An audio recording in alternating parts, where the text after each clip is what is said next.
Welcome to the channel students. तो आज का हमारा टॉपिक होगा prediction of the hybridization state of the central atom in the molecule and its shape. हमें molecule की shape और उसमें सेंट्रल एटम की हाइब्रिडाइजेशन स्टेट को कैसे सोल्व करना है ये हम इस वीडियो में सीखेंगे। और साथ में ही JEE mains and JEE advance and NEET exam के लिए बहुत ही इंपॉर्टेंट MCQs को भी एक्सप्लेन करेंगे। तो प्लीज़ इस वीडियो को एंड तक देखिएगा।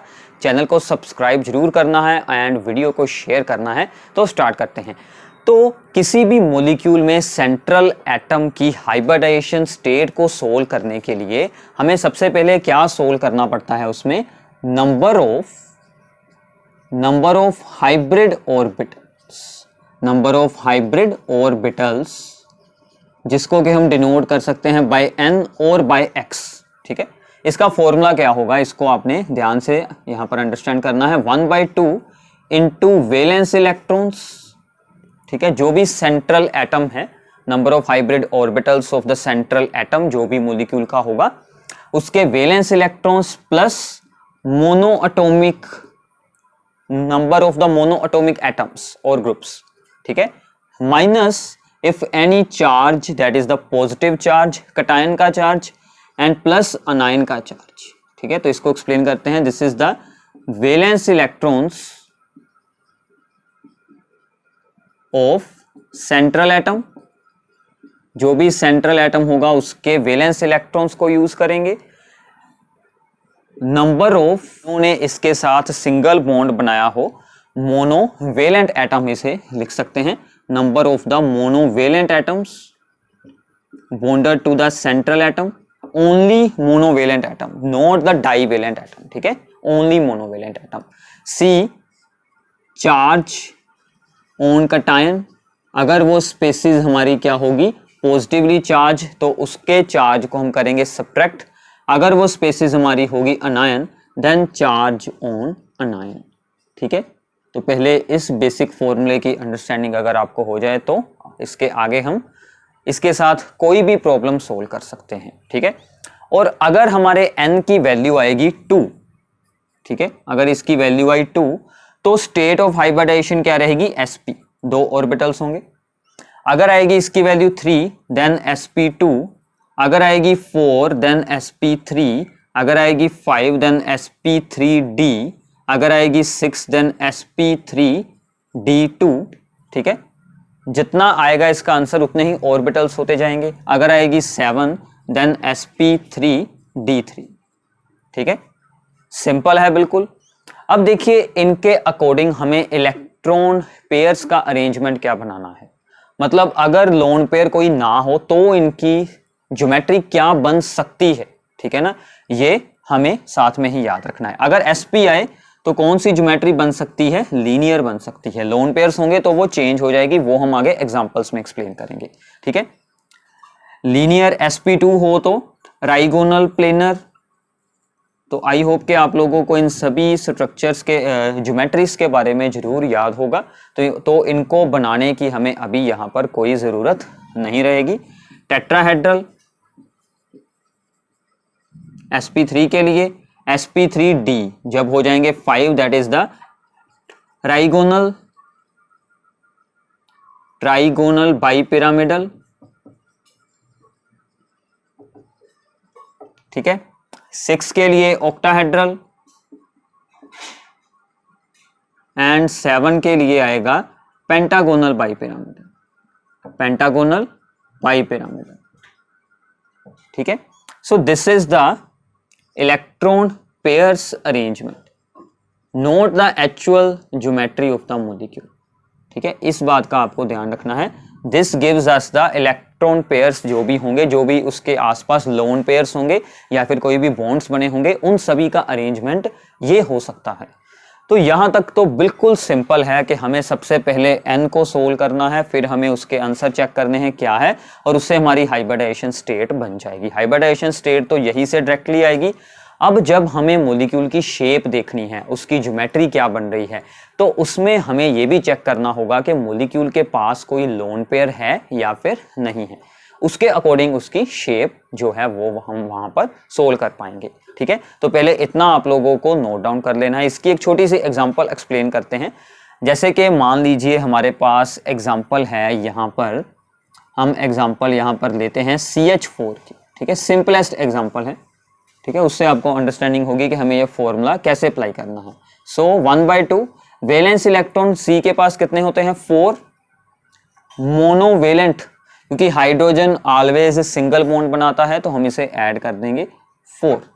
कोई भी चार्ज इस स्पेसिस के ऊपर नहीं है, सो बाकी की दोनों टर्म्स 0 बन जाएंगी, तो ये बन गया हमारा 4, 8/2 4। अब 4 के अकॉर्डिंग हाइब्रिडाइजेशन कौन सी बनेगी, sp3, ये वाली बनेगी sp3। अब इसमें कोई भी लोन पेयर नहीं है, वो हम आगे एक्सप्लेन करते हैं, क्योंकि जितने एटम्स अटैच हैं उतनी ही हाइब्रिडाइजेशन में n की वैल्यू आ रही है, तो कोई लोन पेयर यहाँ पर नहीं रहेगा। तो sp3 यानी कि अरेंजमेंट कौन सा हो जाएगा, टेट्राहेड्रल। तो ऐसे अब हम किसी भी एग्जाम्पल के लिए इस चीज को अप्लाई करने वाले हैं। ठीक है, तो पहले इतना अंडरस्टैंड करें। अब हम आगे अगर लोन पेयर आ गया तो हमें क्या करना है वो हम एक्सप्लेन करते हैं। सो नाउ अब हमें इसमें ये देखना पड़ेगा कि if number of hybrid orbitals यानी कि n की वैल्यू थी जो, is equals to the number of surrounding atoms. Surrounding atoms जो होंगे वो आइदर मोनोवेलेंट हो चाहे हो वो डाइवेलेंट, कोई भी हो सकते हैं, मोनोवेलेंट डाइवेलेंट कोई भी एटम्स हो, जितने एटम, अगर ये दोनों की वैल्यू बराबर आ जाती है देन नो लोन पेयर। ठीक है, देन नो लोन पेयर, कोई भी लोन पेयर वहां पर नहीं होगा। और अगर ये दोनों बराबर ना आए, सेम ना वैल्यूज हो, जैसे इसकी 2 2 4 4, अगर ये दोनों वैल्यूज इक्वल ना हो देन लोन पेयर्स कितने होंगे, इन दोनों का difference n minus number of the surrounding atoms. Solve करते हैं एग्जांपल्स के साथ, सराउंडिंग एटम्स। ठीक है, फिर हमें क्या करना है कि one of the hybrid orbital में हमें लोन पेयर को प्लेस करना है और बाकी के अकॉर्डिंग हमें ज्योमेट्री बना देनी है। ठीक है, फॉर एग्जांपल जैसे अमोनिया है NH3, तो सबसे पहले हम सोल्व करते हैं n को। क्या फार्मूला था, 1/2, फॉर्मूला याद हुआ कि अभी नहीं। ठीक है, तो पहले फॉर्मूला को नोट डाउन कर याद कर लेना। वैलेंस इलेक्ट्रॉन्स n के, सबसे पहले आपको देखना है कि सेंट्रल एटम कौन है। ठीक है, तो वो n होगा।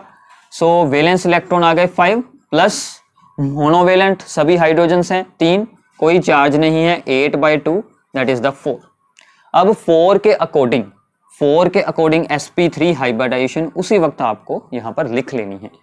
अब आपको देखना है कि number of the surrounding atoms कितने हैं, number of the surrounding atoms that is कितने हाइड्रोजन जुड़े हैं, यहां पर 3 हाइड्रोजन्स हैं। सो दिस इज द 3, सो इसकी वैल्यू है 4, इसकी वैल्यू है 3, तो दोनों को करेंगे subtract, so there is a 1 lone pair. तो एक लोन पेयर है, 3 यहां पर हाइड्रोजन्स हैं, 4 वाली हाइब्रिडेशन स्टेट आई है, तो अब इसकी ज्योमेट्री क्या बनेगी। ठीक है, एक जगह पर हमने रख दिया लोन पेयर, बाकी सभी हाइड्रोजन्स, धीरे धीरे आपको याद हो जाएगा। सो टेट्राहेड्रल में एक जगह पर अगर आप लोन पेयर को प्लेस करते हैं then it becomes the pyramidal. So this is the pyramidal, तो इसकी ज्योमेट्री क्या बनेगी, पिरामिडल।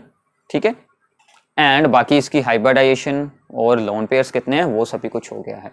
ओके, सो ऐसे हमें इसकी ज्योमेट्री को प्रेडिक्ट करना है। तो यहाँ पर एक दो एक्सेप्शंस आती हैं, जैसे कि हमारे पास स्क्वायर प्लेनर अगर आए, जैसे हमने अभी भी एक्सप्लेन किया था कि अगर n की वैल्यू 4 आ जाए तो हमेशा sp3 होगी। इसमें एक एक्सेप्शन आएगी, ठीक है, वो मैं आपको अभी बता देता हूँ।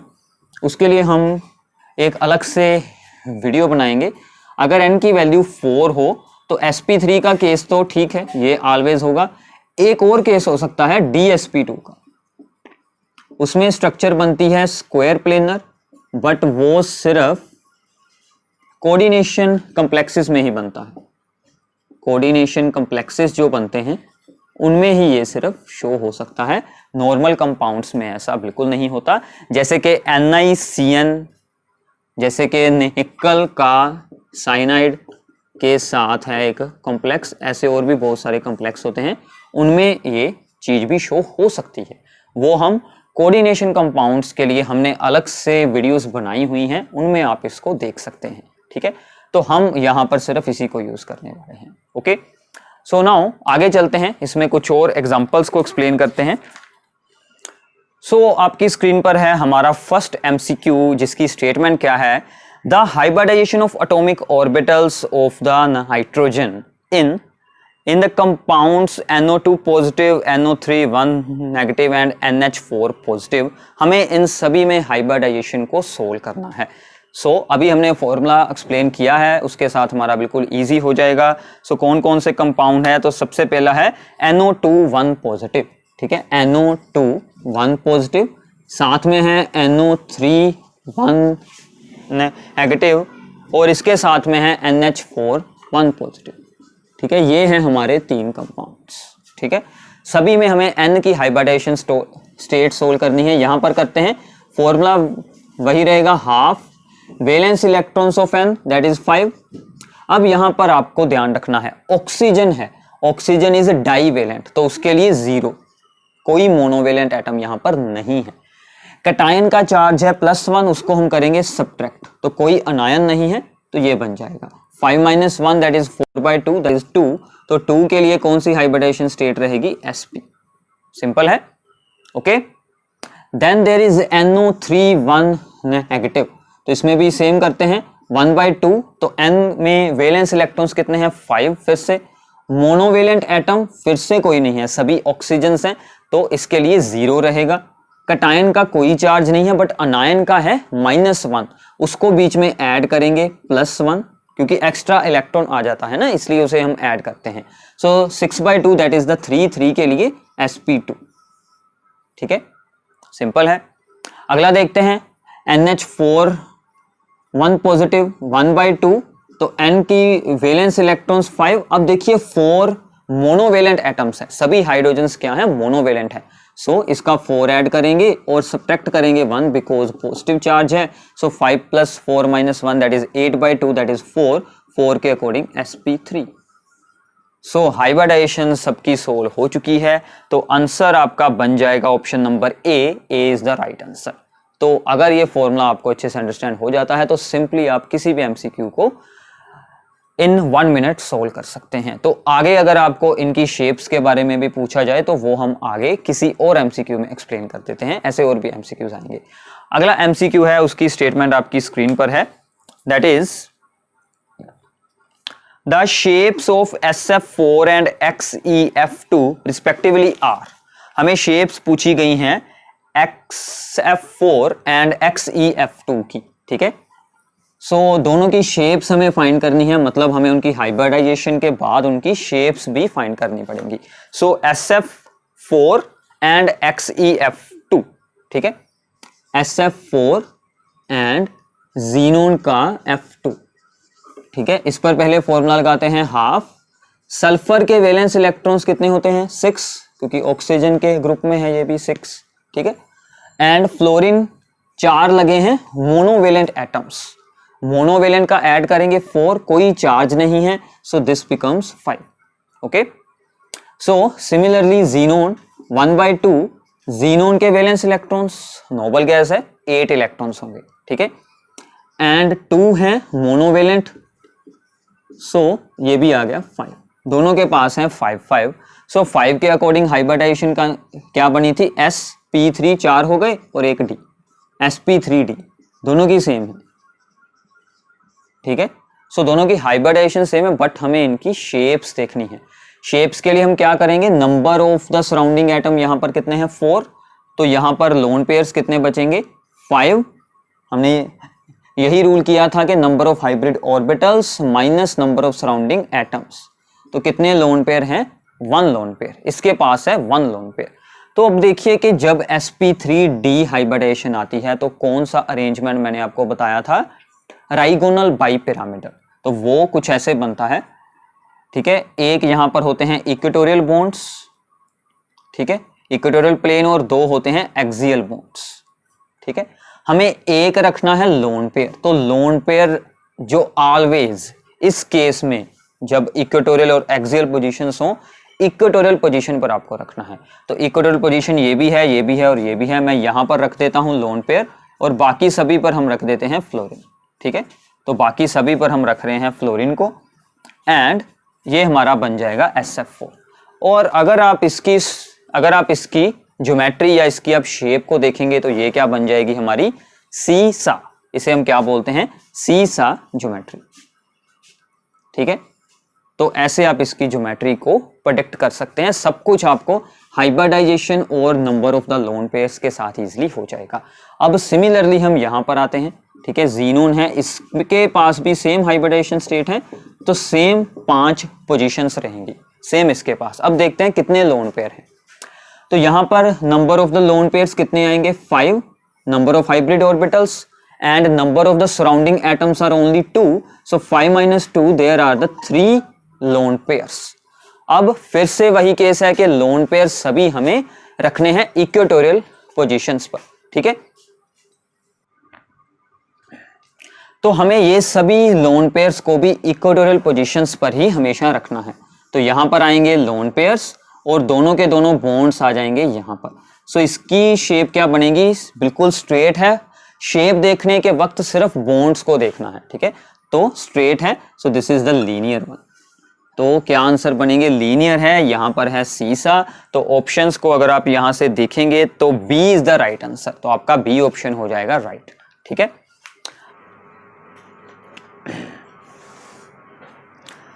सो इससे अगली प्रॉब्लम है the pair having the similar geometry is. हमें कुछ कंपाउंड्स यहां पर दिए गए हैं।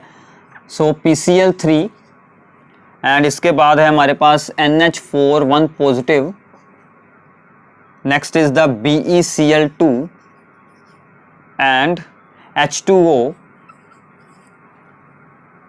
Next is the CH4 CCl4 है एंड इसके बाद है IF5 एंड PF5।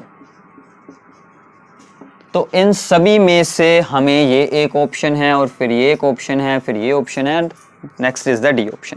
हमें ये देखना है कि किनकी ज्योमेट्री जो है वो यहाँ पर एक जैसी है। ठीक है, सिमिलर है। तो आपको सभी में क्या करना पड़ेगा, यहाँ पर सोल्विंग करनी पड़ेगी। अगर हम इसको ध्यान से देखें, ये MCQ दरअसल बिल्कुल ईजी है। अगर आपने बहुत ज़्यादा यहाँ पर प्रैक्टिस की हुई है तो आपको डायरेक्टली आंसर मिल जाएगा, that is CH4 and CCl4, क्योंकि इन दोनों में ही क्या होगा, टेट्राहेड्रल अरेंजमेंट होगा। तो इन दोनों की हाइब्रिडाइजेशन हमें सेम मिल जाएगी। तो अगर हम किसी और को सोल्व कर देखें तो और जिनमें आपको डाउट हो सकता है, कौन कौन हो सकते हैं वो, इन दोनों में तो सराउंडिंग एटम्स ही एक जैसे नहीं हैं, तो इनमें ये नहीं हो सकता। ठीक है, ज्योमेट्री अलग अलग ही होगी यहाँ पर। ठीक है, तो अगर हम यहाँ पर देखें तो इसके पास 2-2 एटम हैं सर। ठीक है, सराउंडिंग में। तो बेरिलियम के केस में आप एक बार सोल्व कर देख सकते हैं। बेरिलियम के पास होते हैं valence electrons only 2, number of the monovalent 2 और 4/2 दैट इज 2। तो H2O के केस में, ठीक है, ऑक्सीजन का हम सोल्व करेंगे क्योंकि ऑक्सीजन है यहाँ पर सेंट्रल एटम। तो 1/2 ऑक्सीजन के पास होते हैं वैलेंस इलेक्ट्रॉन 6, तो 2 लगे हैं हाइड्रोजन मोनोवेलेंट, तो यहाँ पर भी आ रहा है 4। तो मतलब इनमें भी अलग अलग ही होगा। ठीक है, तो इनमें भी अलग अलग, क्योंकि यहाँ पर sp3 बन रही है और यहाँ पर sp बन रही है, तो दोनों में डिफरेंट है। अगर आप यहाँ पर सोल्व करेंगे तो दोनों में sp3 आ जाएगा। तो ये आप लोगों ने खुद सोल्व कर देखना है। और दूसरी बात क्या है, sp3 यानी कि 4, ठीक है, और 4 के साथ सराउंडिंग एटम्स भी 4 हैं दोनों साइड पर। तो मतलब कोई लोन पेयर इनके पास बिल्कुल नहीं है, दोनों की ज्योमेट्री सेम टू सेम रहेगी। अगर हम इनमें देखें तो यहाँ पर भी 5-5 है, तो यहाँ पर भी सेम हो सकता है। ठीक है ना, बट अगर हम यहाँ पर देखेंगे तो इसमें हम पहले सोल्व कर देखते हैं। 1/2 valence electrons of the iodine 7, monovalent बन गए 5, तो ये बन गया 6। यहाँ पर सोल्व करेंगे फॉस्फोरस के वैलेंस इलेक्ट्रॉन 5, मोनोवेलेंट भी 5, so this comes out to be 5। तो ये दोनों भी डिफरेंट है, मतलब इसके पास क्या होगा, 1 लोन पेयर भी होगा, इसके पास 1 लोन पेयर भी होगा, तो इसलिए इनकी ज्योमेट्री अलग बन जाएगी। Only these two have the similar geometry. ठीक है, तो ये आपका यहां पर आंसर बन जाएगा। सो इसके बाद है प्रॉब्लम हमारे पास, in which of the following species the central atom has the type of the hybridisation which is not the same as that present in the another 3। तो हमारे पास स्पेसिस दी गई हैं, सबसे पहले है PCl5, then there is SF4 and I3 1 negative and SbCl5 2 negative. तो ये सभी हैं हमारे पास स्पेसिस। हमें इन सभी की हाइब्रिडाइजेशन स्टेट देखनी है कि इनमें से किसकी हाइब्रिडाइजेशन स्टेट है वो सबसे डिफरेंट है। ठीक है, तो हम फिर से फॉर्मूले पर आते हैं। तो सबसे पहले इसका सोल्व करते हैं। PCl5 का फॉर्मूला था half number of the valence electrons of the central atom that is the phosphorus. Phosphorus के पास होते हैं 5 valence electrons plus monovalent atom, तो हैलोजेंस होंगे मोनोवेलेंट 5 हैं, कोई चार्ज नहीं है, सो दिस बिकम्स द 5। सो 5 के अकॉर्डिंग क्या बनेगी sp3d। ठीक है, एंड नो लोन पेयर, क्योंकि यहाँ पर भी 5 एटम्स हैं और 5 सेम है दोनों चीजें, तो कोई लोन पेयर नहीं होगा। सेकंड पर चलते हैं SF4। ठीक है, SF4 1/2 सल्फर के पास होते हैं वैलेंस इलेक्ट्रॉन 6 और 4 लगे हैं साथ में fluorine, that are the monovalent, so इसका भी आएगा 5। तो इसमें भी हाइब्रिडाइजेशन स्टेट sp3d। ठीक है, next is I3 1 negative ion. तो इसमें क्या होगा कि एक आयोडीन हम रखेंगे सेंटर में और 2 आयोडीन रहेंगे बाहर।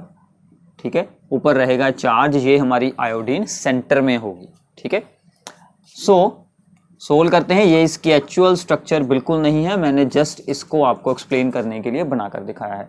ये दरअसल आयोडीन, ये आयोडीन में I नेगेटिव आयन जब ऐड होता है तो बनती है ये। ठीक है, so number of the valence electrons in the iodine that are 7 और 2 साथ में जुड़े हैं मोनोवेलेंट, यानी कि 2 आयोडीन्स हैं क्योंकि हैलोजेंस हैं, और एक ऊपर है चार्ज दैट इज 1। ठीक है, सेम फार्मूला है। So this also becomes 5 and sp3d। इन सभी में सेम आ रही है हमारी hybridisation state, only last one. So SbCl5, तो Sb कौन से ग्रुप का मेंबर है? ये होता है group number 15 that is nitrogen phosphorus arsenic antimony bismuth. तो ये हमारा एंटीमनी बनेगा ग्रुप नंबर 15। तो इसके पास भी वैलेंस इलेक्ट्रॉन्स बनेंगे 5, तो साथ में 5 जुड़े हैं हैलोजेंस, तो उनके लिए 5 और 2 है ऊपर चार्ज, तो ये बन गया 6। तो 6 है sp3d2। इसकी हाइब्रिडाइजेशन सबसे अलग है, सो D is the right answer. तो D आपका राइट आंसर होगा क्योंकि sbCl5 2 नेगेटिव की हाइब्रिडाइजेशन स्टेट सबसे अलग है।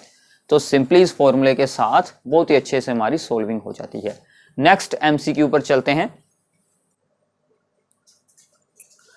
सो स्टेटमेंट है आपके लिए, विच of the two the list given below that have the geometry that is explained by the same hybridization of the orbitals। फिर से वही बात है कि इन सभी में से वो कौन से 2 स्पेसीज हैं, कौन सी 2 स्पेसीज हैं जिनकी जो हाइब्रिडाइजेशन है वो सेम है। ठीक है, which have the geometry that is explained by the same hybridization, मतलब हमें इन सभी में हाइब्रिडाइजेशन देखनी है, तो किन दोनों की सेम है हमें सिर्फ यही चेक करना है। तो हम सभी को उतारते हैं यहाँ पर NO2 1 नेगेटिव। ठीक है, तो आई थिंक ये हमारा रिपीट हो रहा है NO3 1 नेगेटिव। ठीक है, ये हमने अभी अभी सोल्व किया था, फिर से वही आ रहा है। NH2 1 negative, NH4 1 positive, and एक इस बार और ऑप्शन है that is SCN 1 negative, thiocyanate. ठीक है, तो इन सभी को बनाते हैं। सबसे पहला हमारे पास होगा यहाँ पर दैट इज NO2 1 नेगेटिव। सो तो N के पास वैलेंस इलेक्ट्रॉन्स बनेंगे 5, ऑक्सीजन जुड़े हैं दैट इज द डाइवेलेंट, तो इनके लिए 0, चार्ज है ऊपर 1, तो ये बन गया हमारा 3 है तो sp2। ठीक है, साथ में ही उतारते जाएं तो आपको डिफिकल्टी नहीं होगी। नेक्स्ट इज फिर से N दैट इज 5, 3 ऑक्सीजन्स, इसके लिए 0 because this is the divalent, charge है 1, तो इसका भी 3 sp2। ठीक है, दोनों की हाइब्रिडाइजेशन सेम आ रही है। ठीक है, तो हमारा ऑप्शन यहाँ से भी सेलेक्ट हो सकता है। आपको ऑप्शंस को एक बार अच्छे से देख लेना है, बट मैं आपको बाकी के सभी भी सोल्व कर कर एक बार बता देता हूँ। ठीक है, तो फिर से आगे है NH2 1/2, N के लिए 5, 2 लगे हैं hydrogen that are the monovalent और एक है ऊपर चार्ज, सो दिस बिकम्स 4 के अकॉर्डिंग sp3। तो इसमें भी आप सोल्व कर कर देख लेना, तो सेम टू सेम आएगी sp3, तो इसमें भी बनेंगे 4 और sp3। ठीक है, तो इन दोनों की सेम है एंड इन दोनों की सेम है हाइब्रिडाइजेशन। बचता है हमारे पास SCN1 नेगेटिव। ठीक है, तो इसमें हमें क्या होगा कि इसमें हमें लुईस स्ट्रक्चर को ड्रॉ कर कर देखना पड़ेगा। ठीक है, क्योंकि यहाँ पर अगर हम यही फॉर्मूला अप्लाई कर कर इसे सोल्व करते हैं तो हमारे लिए ये डिफिकल्ट हो जाएगा। तो हम यहाँ पर लुईस स्ट्रक्चर बनाएंगे।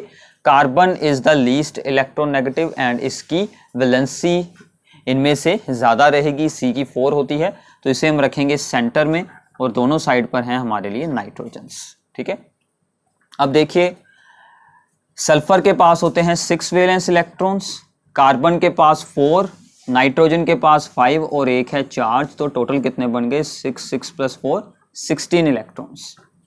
ठीक है, तो 16 इलेक्ट्रॉन्स है हमारे पास, 3 एटम्स हैं ये। अगर हम 3 वाला फॉर्मूला अप्लाई कर कर देखते हैं तो हमें यहाँ पर 24 इलेक्ट्रॉन्स रिक्वायर्ड हैं, क्योंकि सभी को 8 इलेक्ट्रॉन्स की रिक्वायरमेंट होती है। तो 24 - 16/2 हमारे पास 4 बॉन्ड्स बनेंगे। इसमें कितने बॉन्ड्स बनेंगे 4 बॉन्ड्स बनेंगे। तो 2 बॉन्ड यहाँ पर बनाते हैं और 2 यहाँ पर बनाते हैं, क्योंकि C के पास मैक्सिमम 4 बन सकते हैं। तो C तो हो गया स्टेबल। अब हमें इलेक्ट्रॉन्स को प्लेस करना है। हमारे 8 इलेक्ट्रॉन यहाँ पर यूज हो गए हैं। ठीक है, इसके पास 4 हैं, इसे 4 और रख देते हैं, ये भी स्टेबल हो गया। इसके पास भी 4 हैं और इसे भी 4 और रखते हैं। ठीक है, अब हमें चेक करने हैं चार्जेस क्या बन रहे हैं। ठीक है, तो चार्ज सिर्फ इसी पर आएगा ना, हाइड्रोजन पर, तो ये वाला चार्ज बन जाएगा। अब देखिए अगर हमें लुईस स्ट्रक्चर से हाइब्रिडाइजेशन को सोल्व करना हो तो उसका क्या रूल है। ठीक है, सो हाइब्रिडाइजेशन में सिर्फ आपके सिंगल बॉन्ड्स यानी कि sigma bonds and lone pairs. ठीक है, क्या क्या यूज करना है, sigma bonds and lone pairs. Pi bonds को हाइब्रिडाइजेशन में आपने बिल्कुल भी नहीं काउंट करना। तो यहां पर अगर हम C की ओर देखें, सिग्मा बॉन्ड्स कितने बनेंगे 1 एंड 2 हो गए इसके sigma bonds and no lone pair, कोई लोन पेयर यहां पर नहीं है। सो N की वैल्यू बनेगी 2, दैट इज sp हाइब्रिडाइजेशन। ठीक है, सो इस C की कौन सी हाइब्रिडाइजेशन स्टेट बनेगी, दैट इज sp हाइब्रिडाइजेशन, क्योंकि इसने सिर्फ 2 सिग्मा बॉन्ड्स बनाए हैं इसलिए।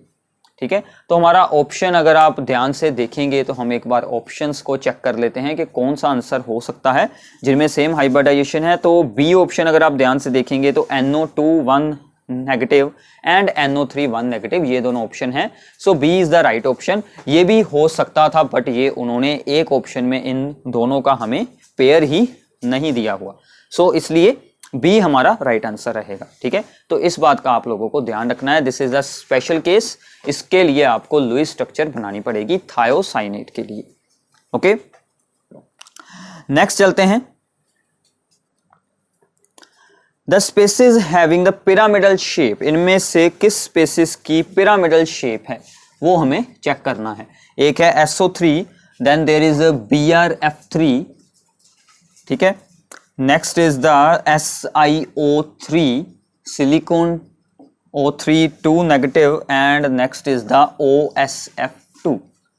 ये सभी स्पेसिस हैं हमारे पास। हमें ये चेक करना है किसकी पिरामिडल ज्योमेट्री है। ठीक है, सो फिर से वही रूल अप्लाई करते हैं, इस पर लगाते हैं 1/2, सल्फर पर लगाएंगे, सल्फर के 6 वैलेंस इलेक्ट्रॉन, कोई मोनोवेलेंट यहाँ पर नहीं है, सो 0, सो ये बन गया 3 के लिए sp2। ठीक है, 3 के लिए sp2 and surrounding atoms are also 3, so no lone pair, so no lone pair. तो sp2 के लिए कौन सी ज्योमेट्री रहती है, राइगोनल प्लेनर। ठीक है, अगर कोई लोन पेयर होता तो चेंज हो जाती, बट यहां पर कोई लोन पेयर नहीं है। ठीक है, next is the BrF3 1/2। Br के पास कितने इलेक्ट्रॉन्स होते हैं वैलेंस 7। ठीक है, 3 लग गए fluorine, so this becomes the 5। तो 5 के लिए क्या बनेगा, सो यहाँ पर number of the lone pairs क्या आएंगे 5 माइनस 3, सो 2 बन गए लोन पेयर, ठीक है। सो इसकी ज्योमेट्री क्या बनेगी, टोटल है यहाँ पर हाइब्रिडाइजेशन 5 के अकॉर्डिंग क्या बनेगी sp3d। तो इसके लिए कौन सा अरेंजमेंट होता है, राइगोनल बाई पिरामिडल, ये हमने पहले भी बनाया था। तो कितने लोन पेयर्स हैं, 2 लोन पेयर हैं, वो हमें रखने होते हैं always on the equatorial positions. तो मैं यहाँ पर रख रहा हूँ, इक्वेटोरियल पोजीशंस पर रखने हैं और बाकी की जगह पर हम फ्लोरीन रखेंगे। This is the T shape, या फिर ये थोड़ी सी डिस्टोर्ट हो जाती है due to the lone pair repulsion. तो अगर आपको ऑप्शन दिया हो कि डिस्टोर्टेड टी शेप तो हम वो चूज करेंगे, बट ये ज्योमेट्री पिरामिडल बिल्कुल नहीं बनेगी, ये डिस्टोर्टेड टी शेप बनेगी, नॉट द पिरामिडल। ये बात का आपको ध्यान रखना है, ठीक है। So this is the T shape और डिस्टोर्टेड टी शेप, ठीक है। नेक्स्ट इज द SiO3, ठीक है। SiO3 के बारे में सोल्विंग करते हैं। सो 1/2 सिलिकॉन के पास होते हैं valence electrons 4, oxygen are the divalent, charge है ऊपर 2, सो दिस बिकम्स 3, सो 3 के अकॉर्डिंग sp2, 3 ऑक्सीजन है, 3 ही हमारे हाइब्रिड ऑर्बिटल्स हैं, सो नो लोन पेयर। सो इसकी भी स्ट्रक्चर सिंपली क्या बन जाएगी, ट्राइगोनल प्लेनर। तो अभी तक पिरामिडल कोई भी नहीं आया है, ये वाला बच गया है, अब इसको सोल्व कर कर देखना पड़ेगा। तो यहाँ पर सेंट्रल एटम बनेगा आपका सल्फर OSF2। सो इसके लिए सोल्विंग करते हैं 1/2 सल्फर 6 इलेक्ट्रॉन्स, ऑक्सीजन के लिए 0 बट फ्लोरीन के लिए 2 because fluorine is the monovalent. So this comes out to be 4 sp3। तो मोस्टली जो हमारी पिरामिडल ज्योमेट्री बनती है वो sp3 के केस में बनती है विद 1 लोन पेयर, ठीक है। तो अब देखिए यहाँ पर सराउंडिंग एटम्स कितने हैं 1 and 2, 1 + 2 कितने बन गए 3। So this have the 1 lone pair. अगर होगा 1 लोन पेयर तो टेट्राहेड्रल की 4 पोजीशंस में से एक पर क्या आ जाएगा लोन पेयर। सो एक पर बन गया लोन पेयर और बाकी सभी जगह पर बनेंगे हमारे bonds. So this is the pyramid, ठीक है। तो ऐसे हमें सभी को सोल्व कर कर देखना पड़ा। तो अगर आप डायरेक्टली इसी से शुरू हो जाएं या फिर आपने बहुत बार इनकी प्रैक्टिस कर ली है तो आपको इन सभी को सोल्व करने की एग्जाम में कोई ज़रूरत नहीं होगी। जिस ऑप्शन का आपको इसमें डाउट होगा सिर्फ उसी को सोल्व कर कर देखें। जैसे कि अगर हम यहाँ पर डाउट देखते तो हमें सिर्फ C और D में था डाउट, क्योंकि सिलिकॉन भी C के ग्रुप में से है तो इसकी भी वैलेंसी 4 होती है, तो हो सकता था इसमें भी ये अरेंजमेंट बन जाता, बट उसमें नहीं बना। तो हमने इसको सोल्व किया और इसमें आ गया, तो ये बना पिरामिडल। तो ऐसे आपको जिस ऑप्शन पर आपको डाउट हो उसे सोल्व करना है, बाकी सभी को आपने छोड़ दें।